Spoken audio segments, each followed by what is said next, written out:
ഇപ്പോൾ കളക്ടർ സംസാരിക്കുകയാണ്.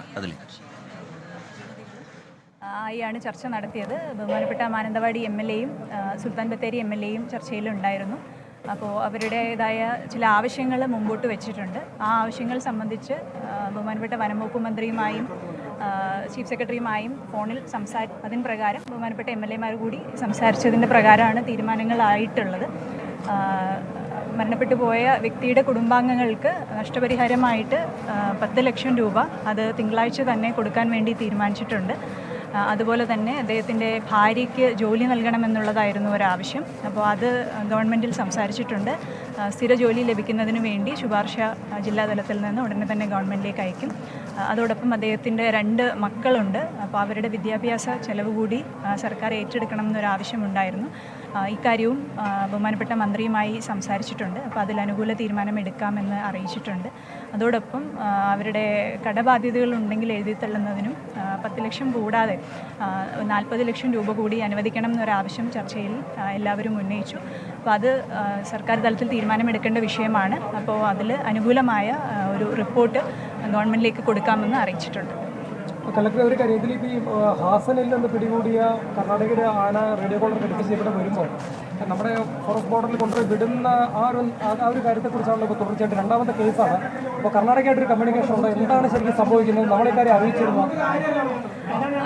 ഇത് കർണാടകയിൽ നിന്ന് പിടിച്ച ഒരു ആനയാണ് അവിടെ റിലീസ് ചെയ്തതെന്നാണ് വനംവകുപ്പിൽ നിന്ന് അറിയാൻ കഴിഞ്ഞിട്ടുള്ളത്. ഇപ്പോൾ 2 തവണ ഇങ്ങനെ ഇഷ്യൂ ഉണ്ടായ സ്ഥിതിക്ക് എന്തായാലും ഗവൺമെൻറ് തലത്തിലൊരു ചർച്ച ആവശ്യമുണ്ടെന്ന് തോന്നുന്നു. ബഹുമാനപ്പെട്ട മന്ത്രിയെ കൂടി വിവരം ധരിപ്പിക്കുന്നുണ്ട്. അപ്പോൾ കർണാടക സർക്കാരുമായിട്ട് ബന്ധപ്പെട്ട് ഈ വിഷയം അദ്ദേഹത്തിൻ്റെ നേതൃത്വത്തിൽ ചർച്ച ചെയ്യുമെന്നാണ് പ്രതീക്ഷിക്കുന്നത്. പ്രതിഷേധക്കാരുമായുള്ള ചർച്ചയ്ക്ക് ശേഷം രൂപപ്പെട്ട ധാരണ അത് വിശദീകരിക്കുകയായിരുന്നു ജില്ലാ കളക്ടർ. 10 ലക്ഷം രൂപ അജീഷിൻ്റെ കുടുംബത്തിന് നഷ്ടപരിഹാരം അത് തിങ്കളാഴ്ച തന്നെ നൽകും. അധിക 40 ലക്ഷത്തിന് സർക്കാരിന് ശുപാർശ നൽകും. കുടുംബത്തിൽ ഒരാൾക്ക് സ്ഥിരജോലി നൽകും. അതുപോലെ അജീഷിന് 2 മക്കളുണ്ട്. മക്കളുടെ പഠനത്തിന് സാമ്പത്തിക സഹായം അത് സംബന്ധിച്ചുള്ള ശുപാർശയും നൽകും. കാർഷിക കടങ്ങൾ എഴുതിത്തള്ളാനുള്ള ഇടപെടലും സർക്കാരിൻ്റെ ഭാഗത്തു നിന്ന് ഉണ്ടാകും. ഇപ്പോൾ രൂപപ്പെട്ടിരിക്കുന്ന ധാരണകൾ സർക്കാരിനെ അറിയിക്കും. അതിനുശേഷം കൂടിയാലോചനകൾക്ക് ശേഷം അതിലൊരു അന്തിമ തീരുമാനമുണ്ടാകും എന്നുള്ളതാണ് ജില്ലാ കളക്ടർ വിശദീകരിക്കുന്നത്. സജോ ദേവസ്യ വിവരങ്ങളുമായി ചേരുന്നുണ്ട്. സജോ, വിവരങ്ങൾ എന്താണ് സജോ?